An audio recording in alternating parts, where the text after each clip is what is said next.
नमस्कार। वीडियो के इस अंक में देखते हैं यूपीपीएससी मेंस एग्जाम 2023 की जीएस पेपर थर्ड व फोर्थ, जिसका एग्जाम 28 सितंबर 2023 को आयोजित किया गया।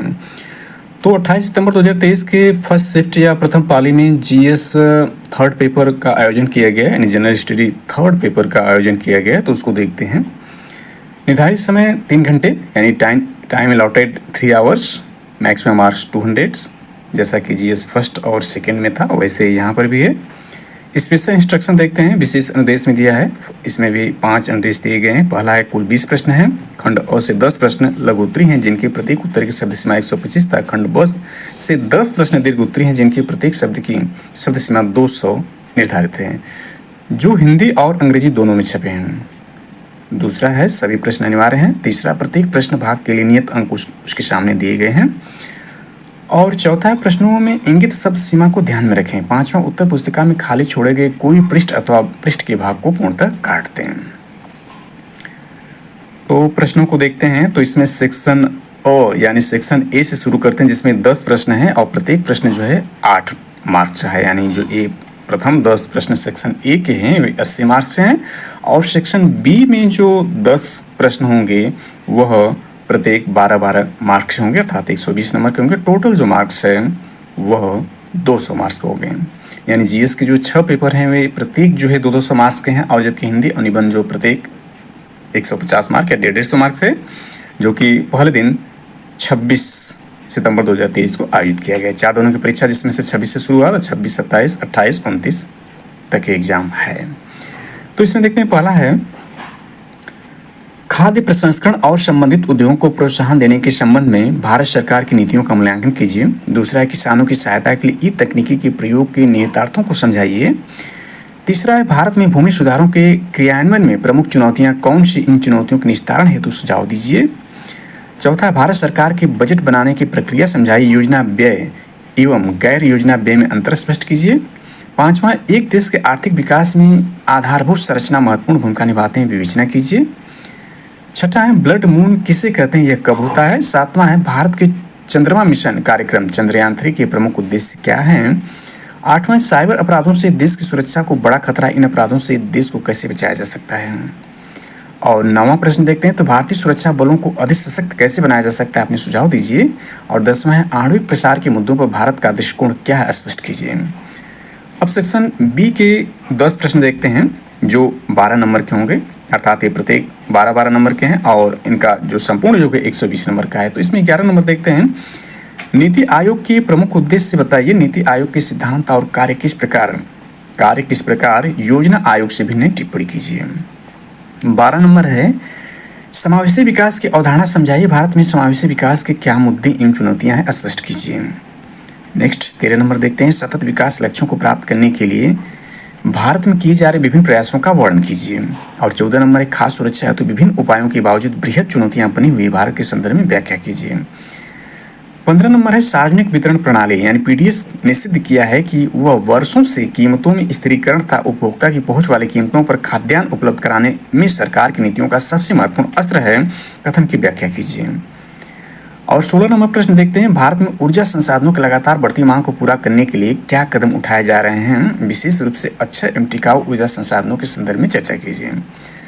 17 नंबर देखते हैं, जैव प्रौद्योगिकी में भारत की मुख्य उपलब्धियां कौन सी, इसमें समाज के गरीब वर्ग के उत्थान में कैसे मदद मिलेगी। नेक्स्ट 18 नंबर देखते हैं, प्राकृतिक और मानव निर्मित आपदाओं में अंतर स्पष्ट करें, साथ ही भारत में आपदा प्रबंधन प्रणाली की प्रभावशीलता स्पष्ट करें। 19वां प्रश्न देखते हैं, अवैध धन हस्तांतरण देश की आर्थिक प्रभुसत्ता के लिए गंभीर खतरा है, सूचना और संचार प्रौद्योगिकी में इसे ज्यादा चुनौतीपूर्ण बना दिया, व्याख्या कीजिए। आखिरी प्रश्न देखते हैं, जीएस पेपर थर्ड का यानी 20वां प्रश्न है, भारत तथा विश्व में मीडिया से क्या सकारात्मक नकारात्मक परिवर्तन हुए, राष्ट्रीय और अंतर्राष्ट्रीय सुरक्षा में मीडिया का क्या योगदान है। प्रश्न जो है वह जीएस फोर्थ पेपर को देखते हैं। तो यह सामान्य अध्ययन जीएस फोर्थ है, general study paper fourth, allotted time 3 hours, maximum marks 200। Instruction वैसे ही है जैसे कि जीएस थर्ड यानी जीएस फर्स्ट सेकंड वो थर्ड में था। तो इसके प्रश्नों को देखते हैं बारीकी से। पहला है सेक्शन ए, जो कि यहाँ पर देखा जा सकता है। पहला है सेक्शन ए पहला प्रश्न देखते हैं, नैतिक अंतर्दृष्टि से आप क्या समझते हैं? लोक सेवकों की नैतिक परिस्थितियों में किस प्रकार सहायक है? दूसरा देखते हैं, दूसरा सिविल सेवा के संदर्भ में निम्नलिखित की प्रासंगिकता का परीक्षण कीजिए और इसमें सेवा भाव व है दृढ़ विश्वास का साहस। तीसरे प्रश्न को देखते हैं, बालक अपने चतुर्दिक को देखता है, उससे मूल्यों को सीखता है। इस कथन के आलोक में मूल्यों के निर्माण में परिवार और समाज की भूमिका की विवेचना कीजिए। चौथा है, वैश्वीकरण के युग में राष्ट्रों के मध्य शांति और स्थिरता सुनिश्चित करने के लिए अंतर्राष्ट्रीय नीति शास्त्र समय की मांग है, आलोचनात्मक व्याख्या कीजिए। पांचवा प्रश्न, सूचना का छिपाव सार्वजनिक पहुंच और भागीदारी को बाधित करता है। इस कथन के में सरकार में सूचना साझा करने और पारदर्शिता के महत्व पर चर्चा करें। नेक्स्ट छठवां प्रश्न देखते हैं, अभिवृत्ति के विभिन्न अवयवों का वर्णन कीजिए तथा अभिवृत्ति निर्माण को प्रभावित करने वाले कारकों की विवेचना कीजिए। नेक्स्ट सातवां प्रश्न है, किन्हीं दो महत्वपूर्ण गुणों की विवेचना कीजिए जिन्हें आप लोक सेवक के लिए महत्वपूर्ण मानते हैं, तर्क संगत व्याख्या कीजिए।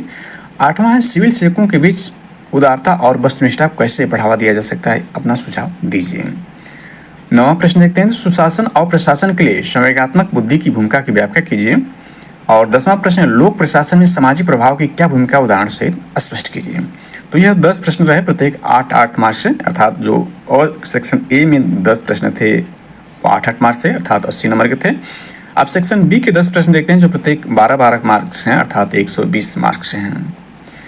तो इसमें 11 नंबर प्रश्न है। सेक्शन बी का जो पहला प्रश्न है वो 11 नंबर है, नैतिक शासन व्यवस्था से आप क्या समझते हैं, उदाहरण सहित स्पष्ट कीजिए। 12वें प्रश्न को देखते हैं, सार्वजनिक नीतियां बनाते समय एक सिविल सेवक को केवल उतना ही भलाई पर ध्यान देना चाहिए और उन नीतियों को लागू करते समय उसमें संभावित अनपेक्षित परिणामों का अनुमान लगाने की दूरदर्शिता होनी चाहिए। क्या आप इस कथन से सहमत हैं? अपने उत्तर के लिए युक्ति तथा प्रमाण प्रस्तुत कीजिए।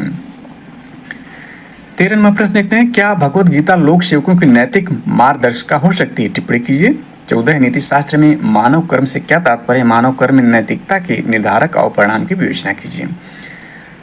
15 नंबर प्रश्न देखते हैं, राजीव एक आदर्शवादी, उसका विश्वास है कि मानवता की सेवा ईश्वर की सेवा। एक दिन वह सरकारी नौकरी के लिए साक्षात्कार देने जा रहा था, उसने सड़क पर एक व्यक्ति गंभीर रूप से घायल अवस्था में पड़े देखा जो सहायता मांग रहा था। कोई सहायता के लिए सामने नहीं आया। राजीव घायल व्यक्ति को अस्पताल ले गया और उसके जीवन की रक्षा की, लेकिन इस कारण उसने सरकारी नौकरी प्राप्त करने के अवसर को खो दिया। उपयुक्त परिस्थिति के प्रकाश में राजीव के निर्णय पर टिप्पणी कीजिए। नेक्स्ट देखते हैं, नेक्स्ट इसमें 16 नंबर है, लोक जीवन की मुख्य सिद्धांत क्या है, उपयुक्त उदाहरण के साथ समझाइए। और 17 नंबर प्रश्न देखते हैं, वर्तमान समय में सोशल मीडिया का उपयोग जनता की राय को सकारात्मक या नकारात्मक तरीके से प्रभावित करने के लिए किया जाता है। एक लोक सेवक होने के नाते आप इस मुद्दे का समाधान कैसे करेंगे। 18 नंबर, ज्ञान के अभाव में सत्यनिष्ठा कमजोर एवं बेकार है, लेकिन सत्यनिष्ठा के अभाव में ज्ञान खतरनाक एवं भयानक है। इस कथन से आप क्या समझते हैं, समझाइए। 19वां प्रश्न देखते हैं, लोक सेवक के द्वारा कर्तव्य निर्वहन न करना एक प्रकार का भ्रष्टाचार है। क्या आप इस कथन से सहमत हैं, तर्कसंगत व्याख्या कीजिए। जीएस पेपर 4 का आखिरी प्रश्न अर्थात 20वां नंबर प्रश्न देखते हैं, उन रणनीतियों का वर्णन करें जो सिविल सेवक परिवर्तन के प्रति प्रतिरोध को दूर करने के लिए नियोजित कर सकते हैं और नई नीतियों या पहलों का समर्थन करने के लिए हितधारकों को प्रभावी ढंग से राजी कर सकते हैं। तो यह जीएस पेपर 4 के 20 प्रश्न रहे और जीएस पेपर 3 के भी 20 प्रश्नों को हमने देखा। अब आगे जो है जीएस 4th और 6th होगा, जो कि इस बार से नया बनाया गया है। ऑप्शनल सब्जेक्ट को हटा करके जो सभी पेपर कंपल्सरी कर दिए